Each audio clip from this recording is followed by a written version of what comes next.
ಎಲ್ರಿಗೂ ನಮಸ್ಕಾರ. ನಿಜವಾಗ್ಲೂ ನಮ್ಮ ಕನ್ನಡಿಗರಿಗೆ, ನಮ್ಮ ಕನ್ನಡ ಜನತೆಗೆ ಯಾವ ಥರ ನಾನು ಕೃತಜ್ಞತೆ ಹೇಳಬೇಕು ಅಂತಲೇ ಗೊತ್ತಾಯ್ತಿಲ್ಲ.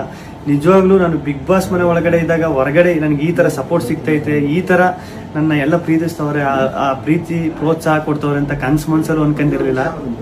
ಸಖತ್ ಖುಷಿ ಆಯಿತು ಆಚೆಗೆ ಬಂದಾಗ. ಇನ್ನೂ ನನಗೆ ನಾನೇ ನಂಬೋಕಾಯ್ತಿಲ್ಲ. ಆಮೇಲೆ ನನಗೆ ಸಖತ್ ಖುಷಿ ಆಗೋದೇನೆಂದರೆ ನಮ್ಮ ಯೋಧರಾಗಿರ್ಬೋದು, ಅವರು ವಿಡಿಯೋ ಮಾಡಾಕ್ತಾರೆ.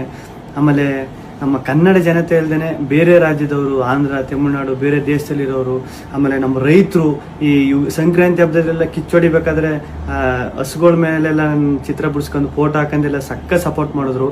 ಆಮೇಲೆ ನಮ್ಮ ಆಟೋ ಡ್ರೈವರ್ಸು ಸ್ಟಿಕ್ಕರ್ಸ್ ಎಲ್ಲ ಹಾಕೊಂಡು, ಆಮೇಲೆ ಪಾಪ ಈ ಟ್ಯಾಟೋ ಹಾಕೊಂಡು, ಅವ್ರು ಯಾರು ಅಂತಲೇ ಗೊತ್ತಿಲ್ಲ ಪಾಪ, ಟ್ಯಾಟೋ ಎಲ್ಲ ಹಾಕೊಂಡು ಅಷ್ಟೊಂದು ಪ್ರೀತಿ ತೋರಿಸಿದ್ರು.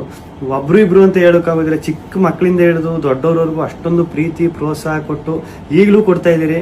ನಿಜವಾಗ್ಲೂ ನಾನು ಬದುಕಿರೋವರೆಗೂ ಇನ್ನೊಂದು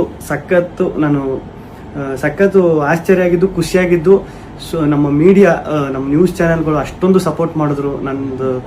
ಆಮೇಲೆ ನಮ್ಮ ಸೋಷಿಯಲ್ ಮೀಡಿಯಾದಲ್ಲಿ ನಾನು ನಿಜವಾಗ್ಲೂ ಒಂದೇ ಒಂದು ನನ್ನ ಬಗ್ಗೆ ಒಂದು ನೆಗೆಟಿವ್ ವಿಡಿಯೋ ಆಗಲಿ, ಒಂದು ಟ್ರೋಲ್ ವಿಡಿಯೋ ಆಗಲಿ ಸತ್ಯವಾಗ್ಲೂ ನೋಡಿಲ್ಲ. ನಿಮ್ಮ ಪ್ರೀತಿ ಪ್ರೋತ್ಸಾಹ ಎಲ್ಲ ಹಿಂಗೆ ಇರಲಿ, ಕೊನೆವರೆಗೂ ಹಿಂಗೆ ಐತೆ. ನಾನು ಈ ಪ್ರೀತಿ ಪ್ರೋತ್ಸಾಹನ ಕೊನೆವರೆಗೂ ಉಳಿಸ್ಕೊತೀನಿ. ಧನ್ಯವಾದಗಳು.